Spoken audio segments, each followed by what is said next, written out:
I started with, one of the greats, and it started with Color Forms and went to the Kislovitz brothers. The Kislovitz brothers licensed The Mask with Jim Carrey to the movie business and made the toy deal. Whoa. Adam Kislovitz, my old boss, found the comic book in New York and called the artist, set up the deal, had the movie made.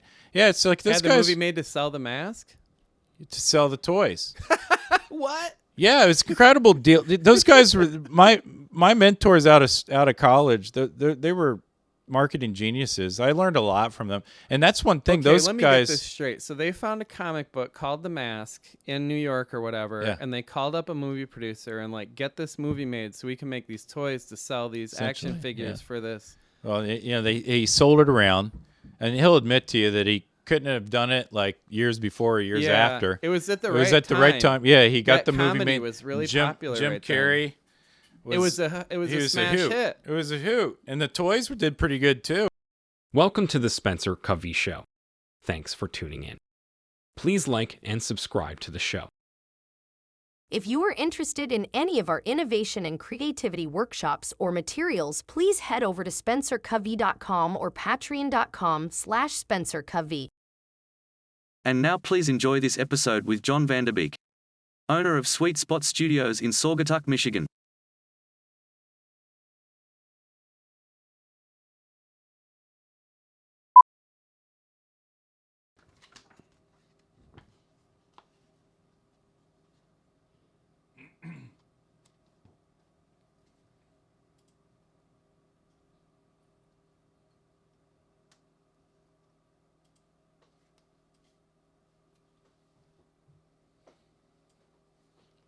I'm ready whenever you are. I'm ready. Just killing time, letting you get ready. Oh yeah, no, I'm ready.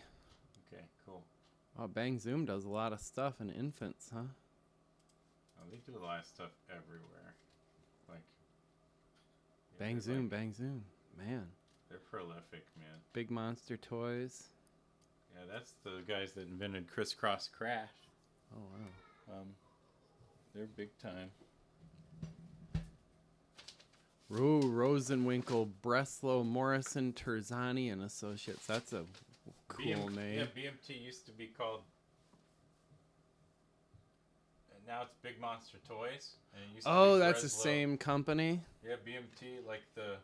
Wait, so they took their last names and then they changed it into an acronym and came up with something cool? They created like a corporation with bylaws that now they're on their third generation of leadership. There's always been 3 partners. Those were the first 3 partners. And then there was another generation, and now there's 3 partners now that are the third.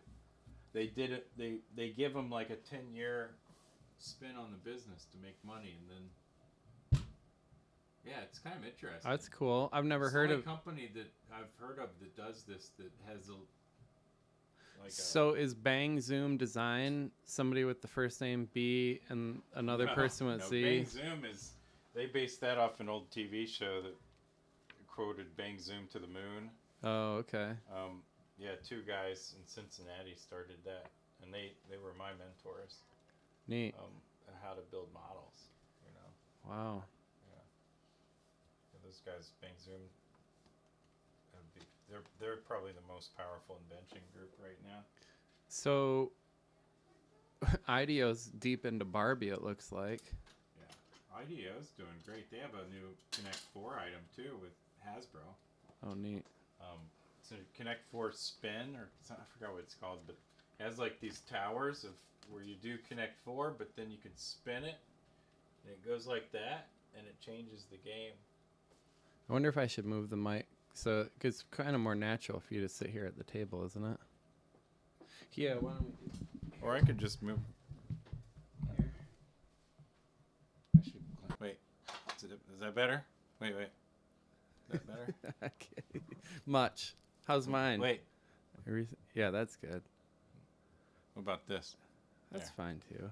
It's too late to do anything about it now. Yeah, there you go. I always spend a lot of time in front of the mirror. The camera angle's from the looking up anyway, so it's a good angle. Hi. Hi. On today's show, we have Jon Vanderbeek of Sweet Spot Studios for the second time. The first time we had broken microphones or something. Yeah. Yeah, but today they work. Either software or hardware. I don't know. Yeah, it's user error. That's what it was. User error. Yeah, that's the main. It's 99% of computer problems. But today I've got everything lined up. I've got my headphones. I can check it. Everything sounds good. I think there's been 5 I've had to do over. Maybe this isn't your line of work. Yeah, well, practice makes perfect. They they said that you had to do 20 to get good at it, and I'm on 10. Trying to be cool. They're pretty cool with those. They look like you should be welding with them. Cool people wear sunglasses when it's not very comfortable or practical or utilitarian to wear sunglasses. It's true. Like it's like right a fashion now. statement. It makes it harder to read and stuff, but well, there's something in there. There's also like social signaling if you drink and can still like do your job. There's some like social signaling that if you like intentionally like hamper yourself and can still succeed at normal people's levels, that makes you that much more capable. I've noticed that if I have a few beers that I let my guard down a little bit. I don't have a guard, but I let myself out a little better. Say things you shouldn't? No, I'm pretty good about that. By the time I have any problem, I'm asleep on the couch. Oh, yeah, that's helpful. Yeah. You don't wake up. You can't get me drunk and get info out of me. No. I'll just fall asleep. That's probably good. Well, what type of info would you not share then? What type of info would I not share? Yeah, what's secret these days? The work that I do is secret. Oh, what kind of work is like that? That board there, all those company names. Well, top secret. Actually, none of that's top secret. Those are company names. Well, what do you want to give like a vague description of what it is that we're looking at? Yeah, we're looking at my whiteboard, and basically I'm a toy inventor, so I'm working with all of the major companies along with a lot of other companies I could potentially license toy inventions to. I should do a better introduction. Jon Vanderbeek, famous toy inventor. Winner or yeah, I won an award. The 2023 Mattel Inventor this year. Yeah. Showcase for. Hey Stacy, is my trophy back there? Thomas. Can you bring some trophies over here and show the people? No, just hand it to us. Yeah. We don't want to see the person behind the curtain because I'm trying to be the star right now. Oz. Excuse me. I'm the star of the show. So you've got a Thomas the Train invention. Don't show yourself. I'm not. Apologize profusely now. Here's your. You want the black one too? Oh sure, yeah. Yeah. So these are hard-earned awards that Mattel gives out. They used to give you an award every time you licensed an invention to them. Oh, that's neat. And then they changed that, and it got harder to get. And they just pretty much, if you're really great in a category, then they'll give you an award as like Toy Inventor of the Year. But there were, I think, 6 different Toy Inventors of the Year this year. But mine, let's see, this one, yeah, this year's was for the Thomas the Train's lead item. So you only get one if you get like a lead item. If I had a secondary item, I wouldn't get an award. But put the glasses on while you're talking about the awards.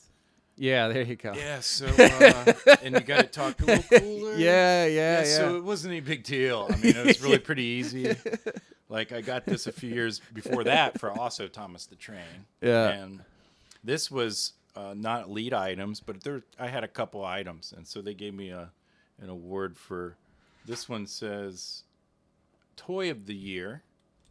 This one says Toy of the Year. So those are Toy of the Year awards. And then with Hasbro, same thing. When you license a toy invention to them, they give you a special thing.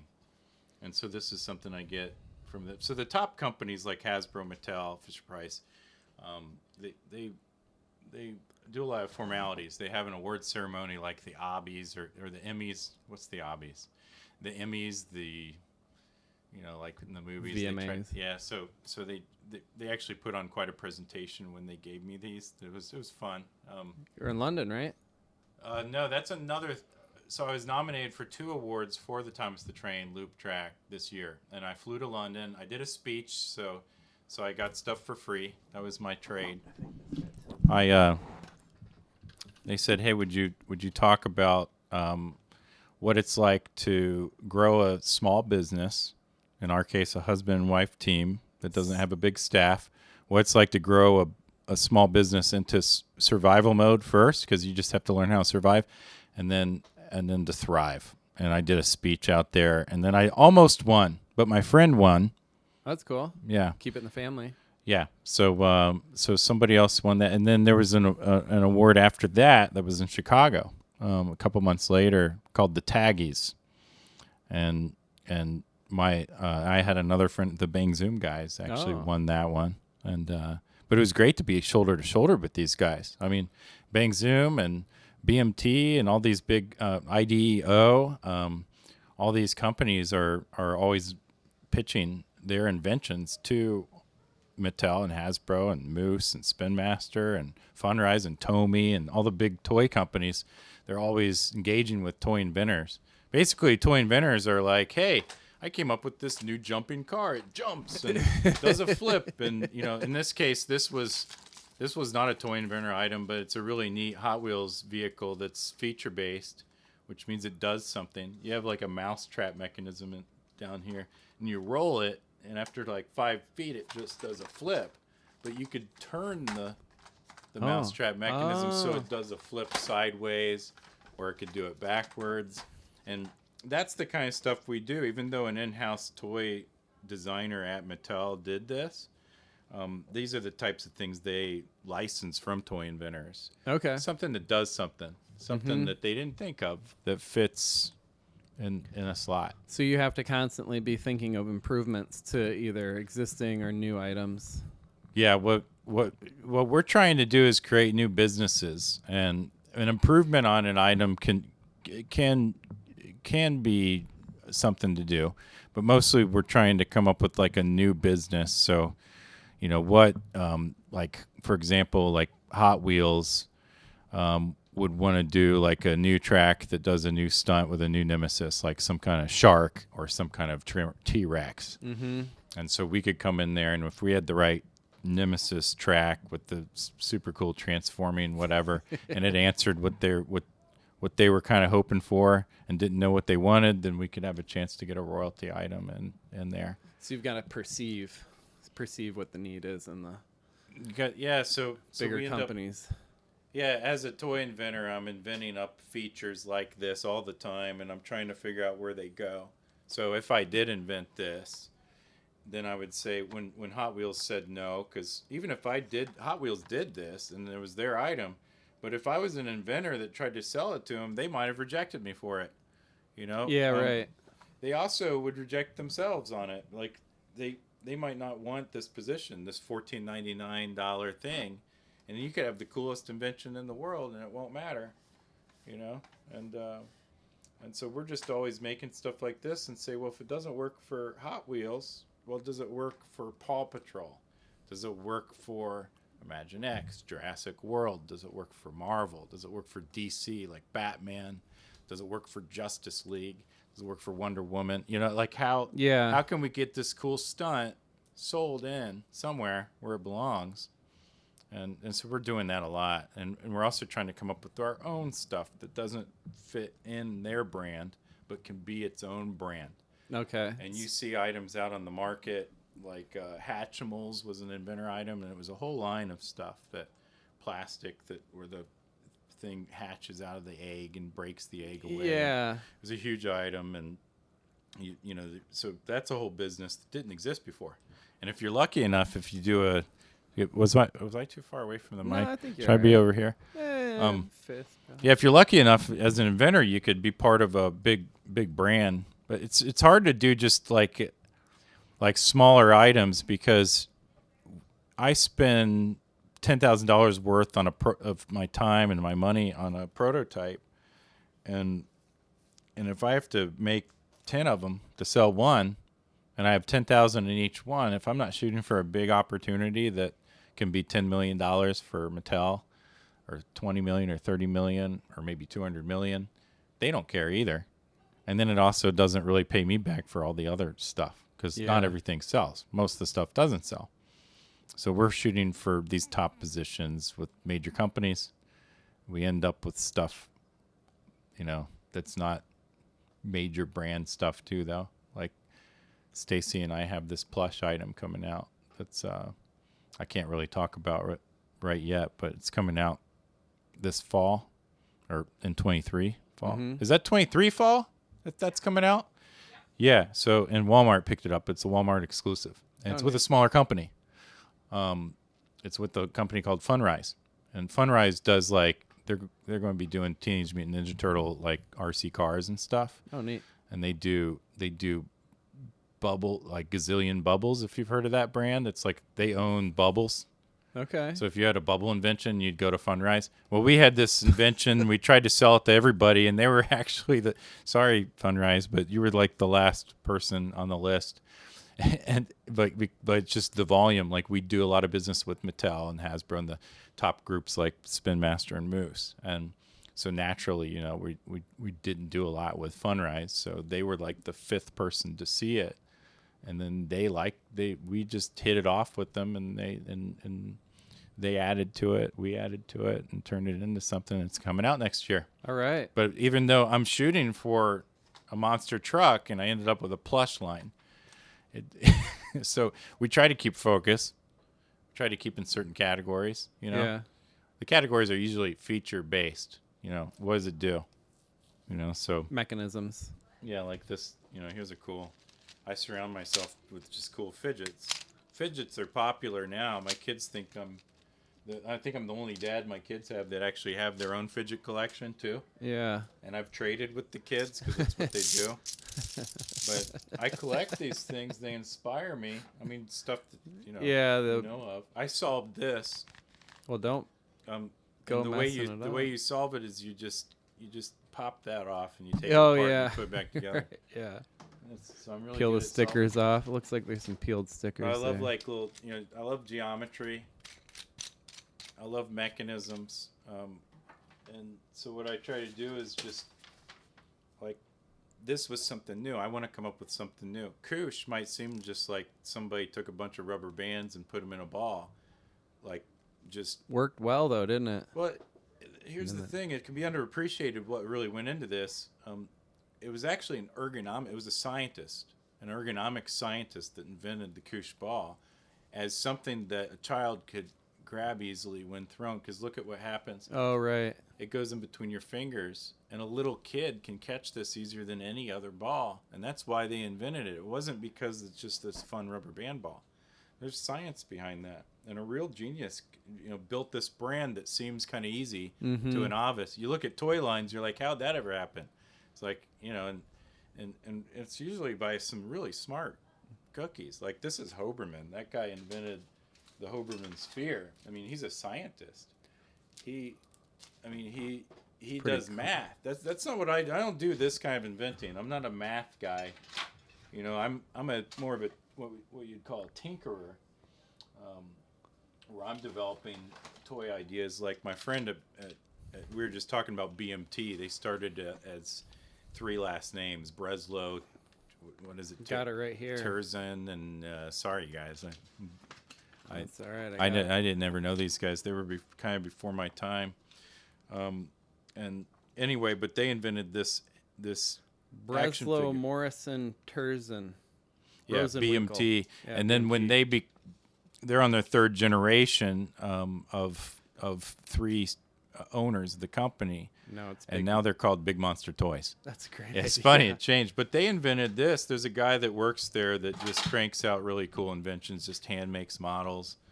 And one of the inventors at BMT, I think they have 20 guys there, Oh, wow. did this. And I just love it because it's nutty. Oh, neat. And it's like, okay, the head of Batman And then you can put Batman opens back up in and there. turns into a car that then Batman can ride.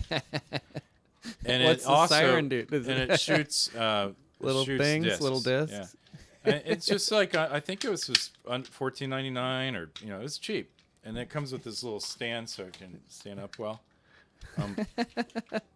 But see, like I like that's a good item. That's a really good item. Will it make them a fortune? I don't know. I mean, it's if they do that across the whole brand, it could be a pretty good thing if it takes off. I mean, $15 adds up quick. That's if the thing. I mean, a bunch of them at we might 7-Elevens. We might try to focus on like on like a $50 item because you make bigger royalties. Like my Thomas the Train Track. I don't know. I'm making almost $1. Or 50 cents anyway, on each one. And these little things though can take off and be collectible. Yeah. So it's hard to tell, like when you're trying to shoot for a big brand and a big opportunity that can make you money and pay for your operation. You just don't know. It's unpredictable. So it might not be the $50 item. Like back here, you can see this demo Duke. That was my $50 item. The crashing car. You can see it at sweetspotstudio.info. Plug. I'll put it on the. And at Sweet Spot Studios YouTube channel, you can see a lot of this stuff too. And I show how I actually developed the CAD. This is a crashing car, so I went through a lot of iterations building it, and you can actually see because I made videos showing the CAD, showing the model, the first model that's not painted. I'll put the link up. You can't really do that in the package, but it crashes up and looks totally crunched up, and the motor makes it fix itself. That's a $50 item, but I'll bet you that this thing here's made more money than that one. Yeah, right. Yeah. The final dollar amount. Yeah, that just didn't take off. It did. It made us money, but it didn't take off. Like it could have. If it really made Spin Master money, then it would have really made us money. Yeah. But it did okay. But we're shooting for something that can make a couple $100,000 or $1 million, and we'll take anything. So is that something that you look at and you're like, well, maybe if I tried this or the other thing, then come out with another version? We could try. You could see the heritage. Actually, my partners at KID, the KID group invented Bop It. You might have heard of Bop It. Yeah, Bop It. Yeah. They're friends of mine, and they invented the heritage behind this was crashing cars. The Crashback from Hasbro. They were the first one that did a vinyl body, a rubber body. And it crashed up and crunched up. And that's cool. It's a great idea. Back in the early 90s or mid 90s, 96, I think. It was very innovative at the time. And then you could see the Regenerator was kind of what they sold Spin Master in 2003. And then Spin Master came to them and said, we want to do Regenerator again, but it's Demo Duke, and it's not radio control anymore. So it's already been redone. Now it's an interactive thing. So they brought me in as the crash innovator, basically, because they have the old crash stuff. They want the new crash stuff. So I was like a 20% partner on that, which is 1 point in royalty. Yeah. And it was fine. It was great. Like it's sometimes I'm the 80% partner. Sometimes I'm 50. Sometimes I'm 20. It just depends. What's cool is all of us inventors like Bop It guys or like the BMT guys. The BMT partners less, but we're all friends and we all can work with each other. And especially me, because I'm a smaller outfit, I can partner with just about anybody. And nimble. Yeah, I can work with like any of these groups, and it's pretty fun because I'm a builder, and everybody needs their prototype built.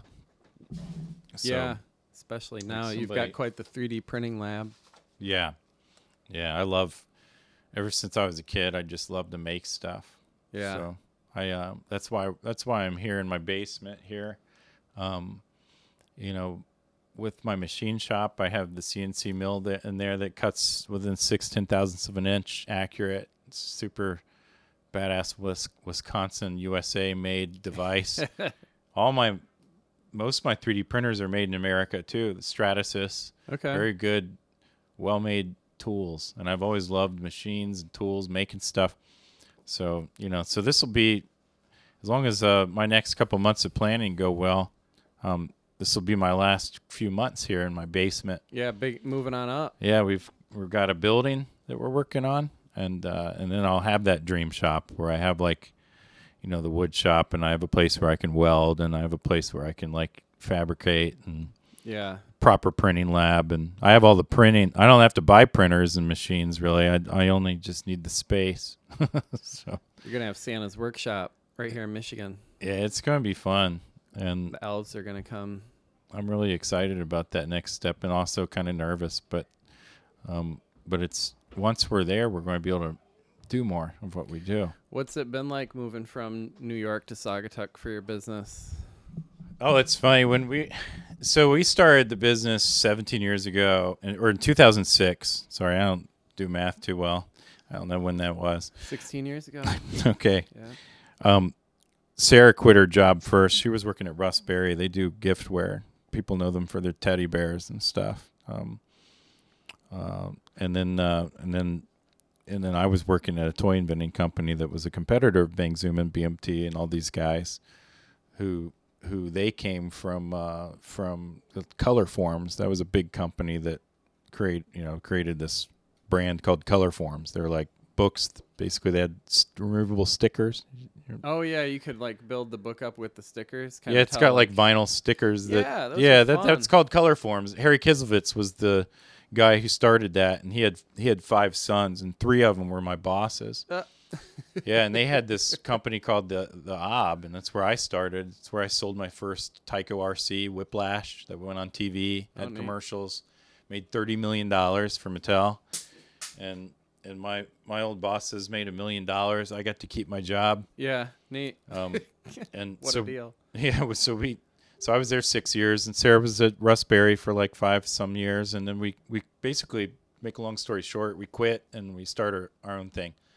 And about a year later, we founded Sweet Spot Studio Inc.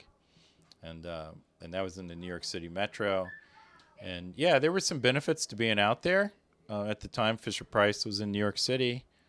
Mattel was just moving from Mount Laurel, New Jersey to Los Angeles, basically. And so things were starting to change.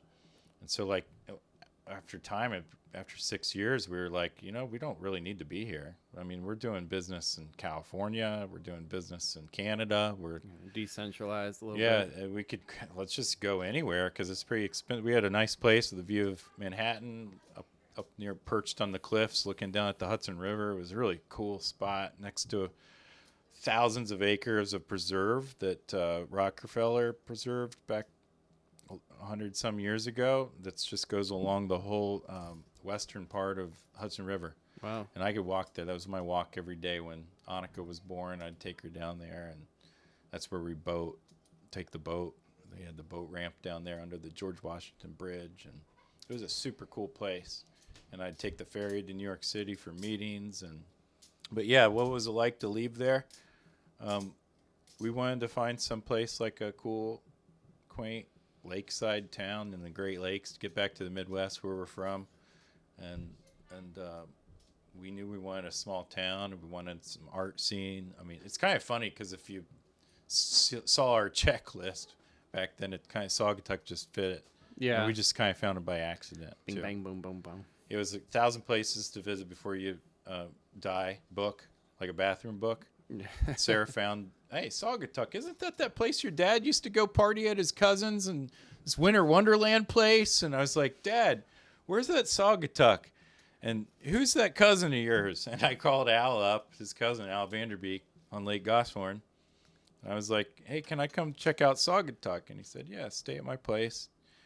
We came here, and just I got goosebumps when I drove down Holland Street. Oh. Yeah, as soon as I started driving by like that Peterson Mill and towards town, I literally got goosebumps. And I looked at Sarah and I said, "We found our home, didn't we?" Oh, that's cool. And she said, "Yeah, we sure did." And ta-da. And we didn't even have to think about it much. We came here like once house hunting, that fell through. The house was moldy. And then we just bought this place that we're sitting in here, sight unseen. And I just said, okay, the basement's got what I need. I can set up my shop. I can shut the door up there so the babies don't come down. And our last 10 years here was raising our babies. And, they were down there on the floor on my rug, while you know, Yeah. just dancing and stuff while I was working. And even though I've been busy, that our company was founded to give us freedom, and it gave us the freedom to raise our kids. Yeah.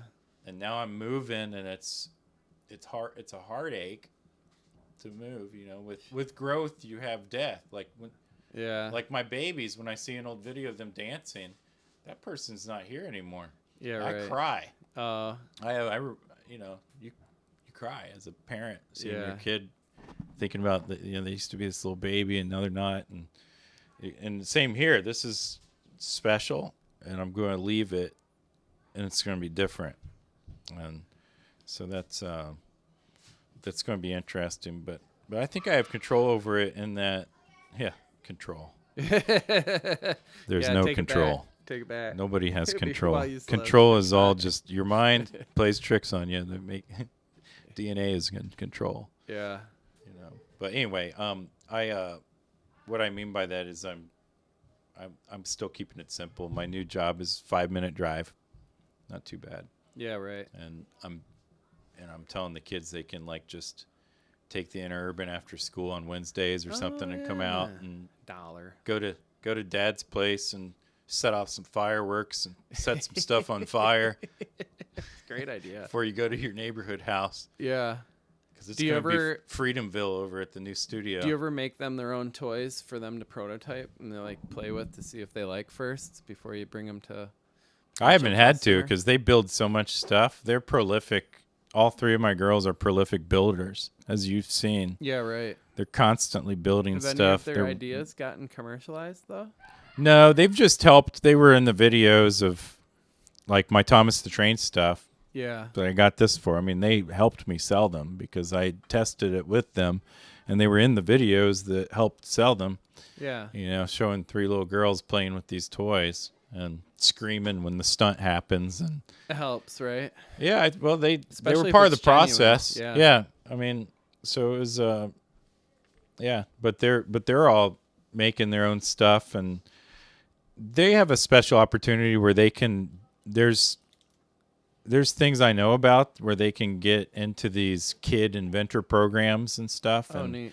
And so they could get into that stuff, but you know, they're into their own stuff, and I think, you know, for the same reason I'm not Ella wants to be an actor, and it's I don't know if I want to be shoving her to Chicago all the time in LA, doing the parental make my kid a star thing. Yeah, right. The show And- dad. And here, you know, I think there's a lot to say for incubation. You know, you have an incubation period. That's how I felt when I moved here. This was an incubator because Saugatuck is like a hug. Yeah, right. It's a community, right? It is, yeah. It's I came into Saugatuck and it hugged me, Yeah. and I feel comfortable, and you know, it's allowed me to grow as a person because I'm not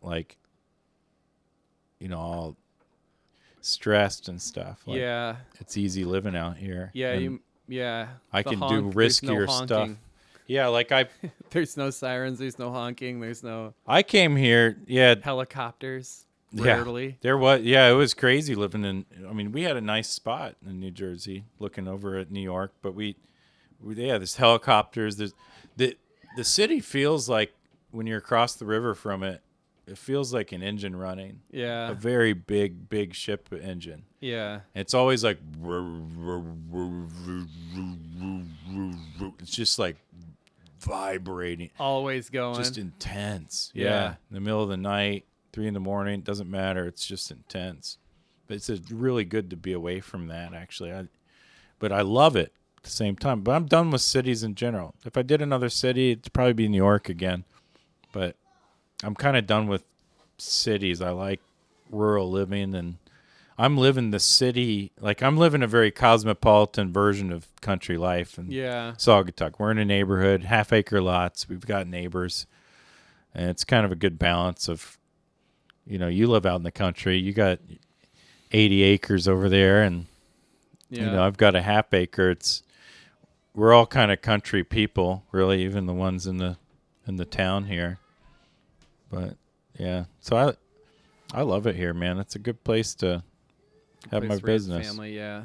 Yeah, Work- raise a work from family, home. raise a business too. Yeah, well said. Yeah. Well, okay, so other than the obvious, like consistency and being diligent and following up and doing what you say, all those things. Is there any magic fairy dust that that you think that you've been able to conjure and bottle that helps you do what you're doing? What's interesting about that is that it's probably different in everybody's eyes. Yeah. Like Stacy, hey, I want to pull you in this interview just for a second. No, let me ask you something just real quick. Here, you can. What do you think?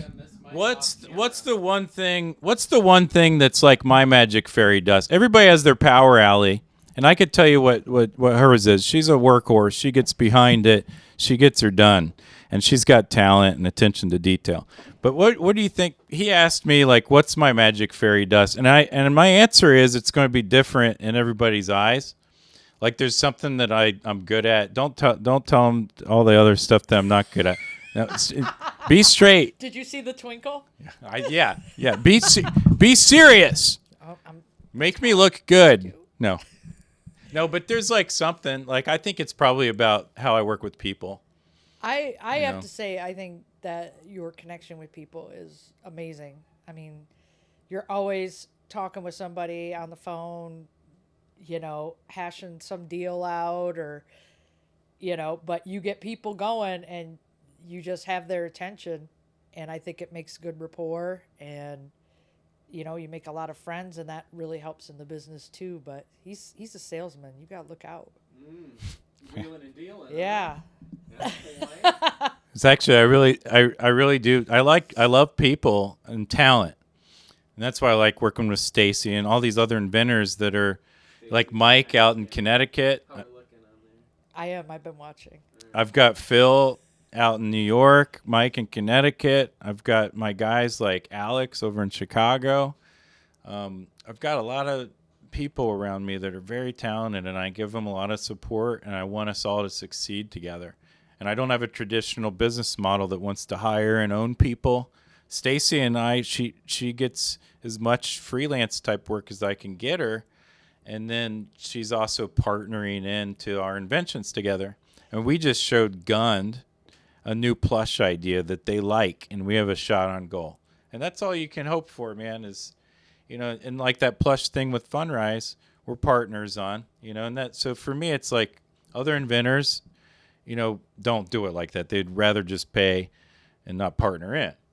But for me, it's like I'm looking at all of us trying to succeed over the long haul. Like I'm probably going to do this for another couple decades.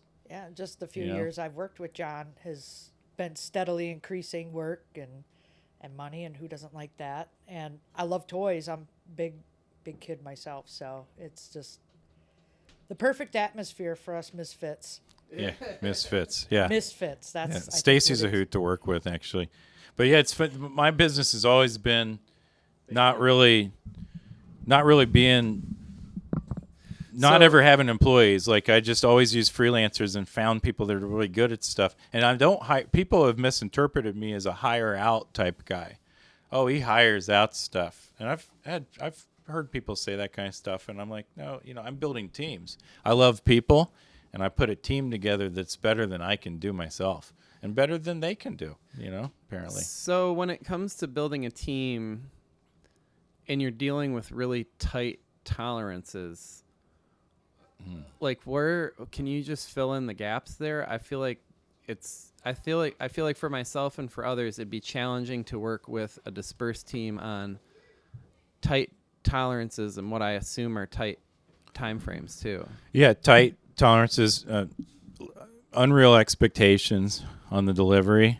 In other words, here, I'll give you something very fuzzy. Give me back something clear. Read my mind. And it also has to perform even better than I probably described it initially. Yeah. So, I mean, the quality, the attention to quality and the push, like we joke about it, like me and Stacy, and, but we're intense. Really intense. I mean, I had a theory going on when I first started my business, or when I first started actually learning how to work, that you're kind of inherently lazy and you don't want to do things properly. Yeah, You know, it's true. And you- Naturally. yeah, it's very natural, and I'm very lazy still. But my focus with work has always been sort of like, how would like a very disciplined soldier treat it? You know, and in my fantasy world, in my mind, I'm like this disciplined soldier, which I'm not. I've never served. I'd probably be a terrible soldier because I'm a very individual person, and I don't think that would work for me. But in my mind, I'm like very disciplined, and my expectations are extremely high for quality. Yeah, so that's kind of what I'm getting at. Because being an individualistic type of person with high expectations, how do you build a team then? Because that Right. seems like that. There's conflict. Go ahead. That's what what I think what you're saying is, yeah, how do you avoid conflict with that? Because that's kind of where it can go. And you know, it's a very So emotional you're saying journey. you don't avoid conflict.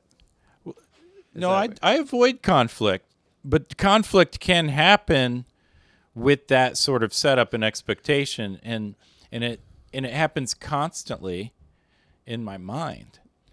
Okay, but I just don't let it out too much. So I'm emotional about every single thing I see. I have somebody start something, and they'll send me a video, and it's an unreasonable expectation I have in my mind, and I'm like, what the hell did they do? Why'd they do it like that? Yeah. That's not what I imagined. And then I'm like, John, that's not what you imagine. Like, there's a different movie playing in my mind than you. When I describe Sure. something to you, we both have. Sometimes they're the same. We're watching the same movie. Sometimes we're not. Yeah.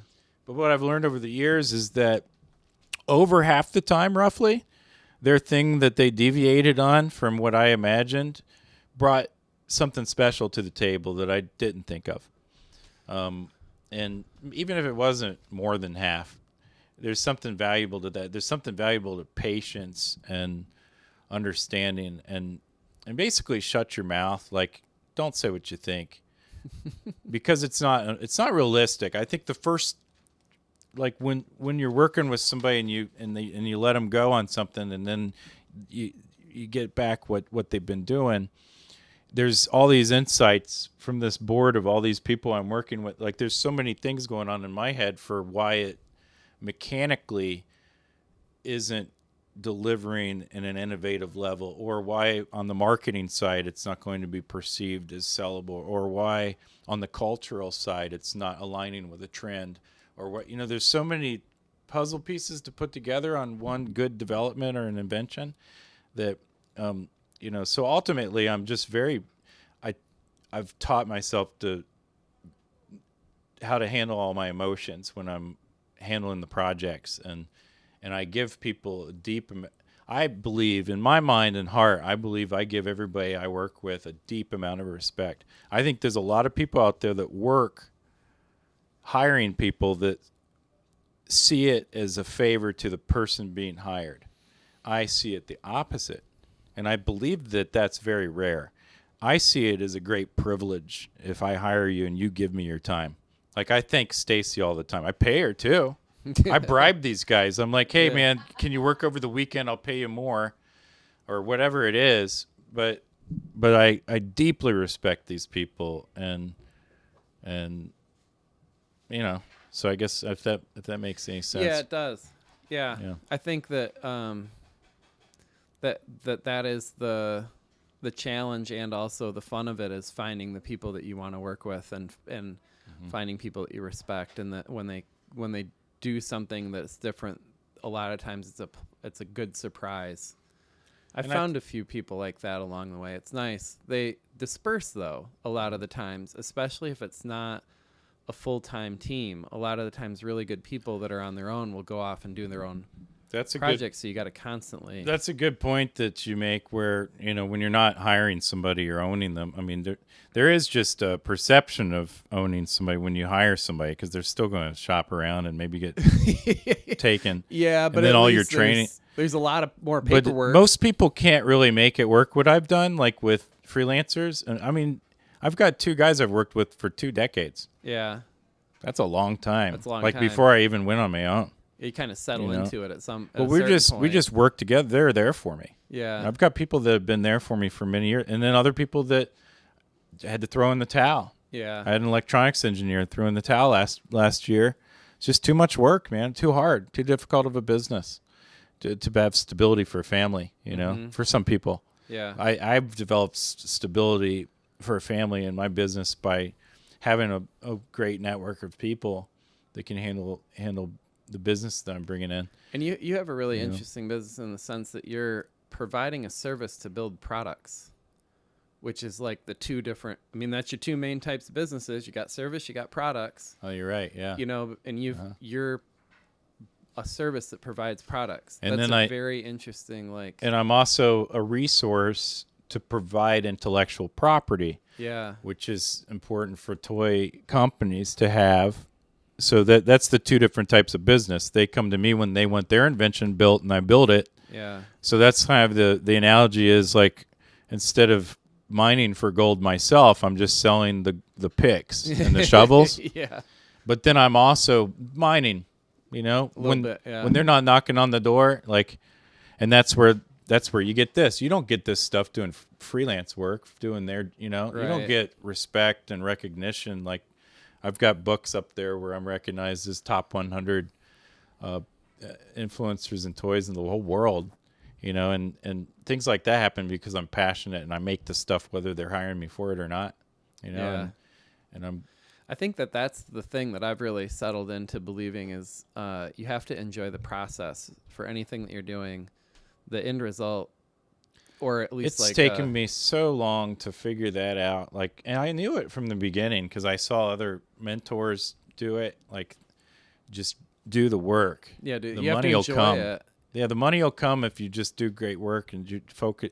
And it was really hard to know how to do that, especially when I was trying to survive for the first 6 years of business. I mean, I was doing anything for money that was around designer art. Halloween toys for a while, right? Halloween. I was doing severed body part design. I was doing art for Hellraiser, art for the Saw. We were doing stuff that'd sell at Target, like the new Saw poster or whatever. I mean, we did anything for I had a lot of artists around me. My dad's an artist, mom's an artist, so we had buddies that were artists. So I was able to, do what I do now, except it was easier for me to get in those scenes, I guess. Toys are tough to get into. It's a real technical. The position I'm in toys is highly unique.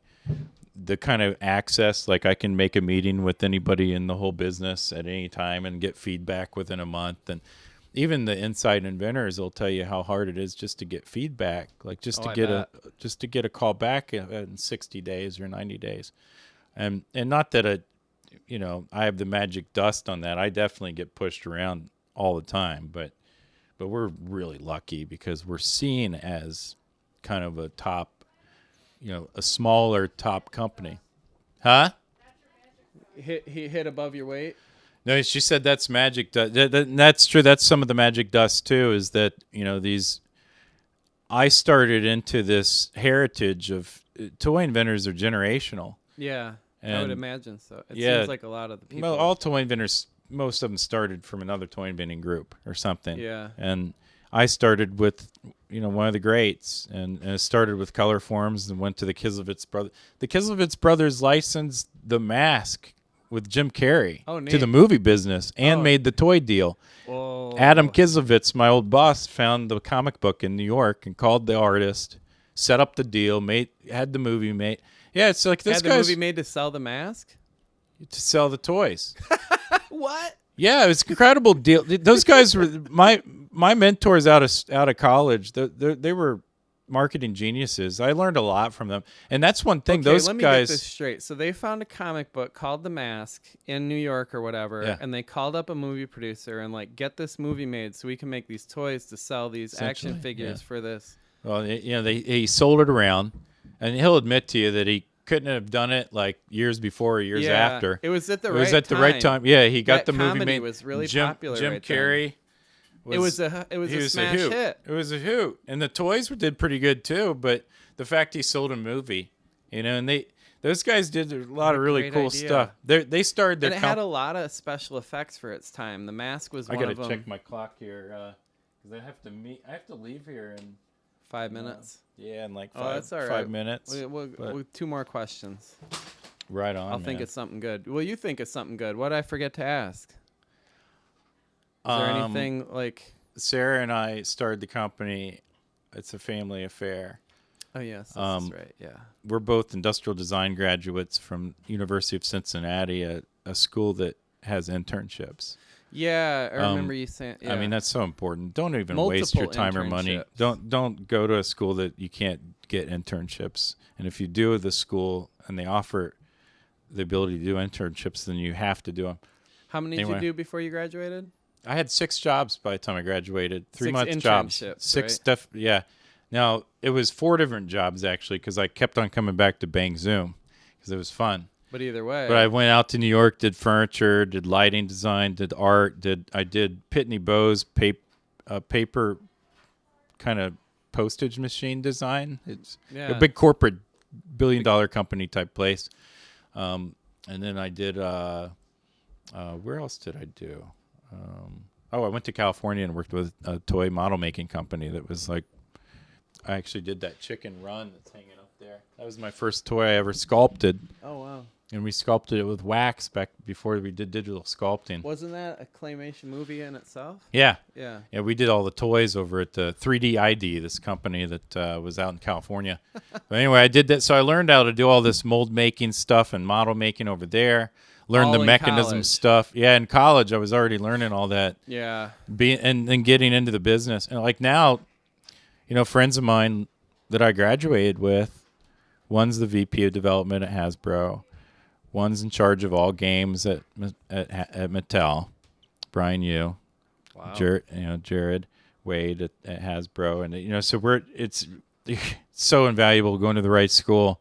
Yeah.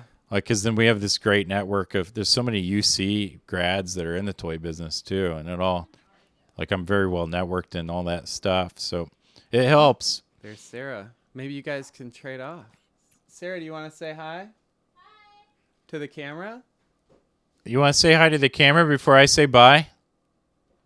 It'd be funny if we just switched and I left. Yeah, you can just switch. You'll get a whole other story. Right. Hi. I have to go to the new headquarters to have them inspect the crawl space. Okay. All right. That's okay. We can sign off.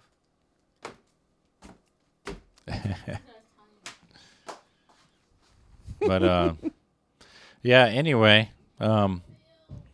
yeah, so we're about to move and we're going to see what happens over the next decade or so, and yeah, onward and upward. I'm open to whatever. So you think you'll ever expand into other businesses other than toys that still need the mechanisms and all that, or is over the years I've gotten even more specialized within toys. Yeah, so now we're branching out a little bit more in toys right now. Like we're offering a bigger offering, like more of the design and drawing, where I was more focused on just model making before.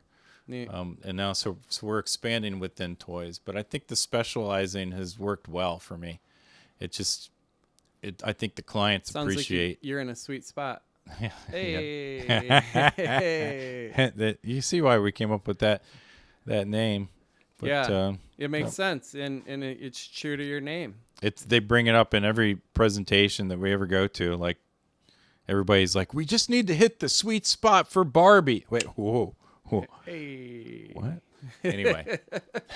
All right. Well, thanks, Spencer. Thank you. See you later.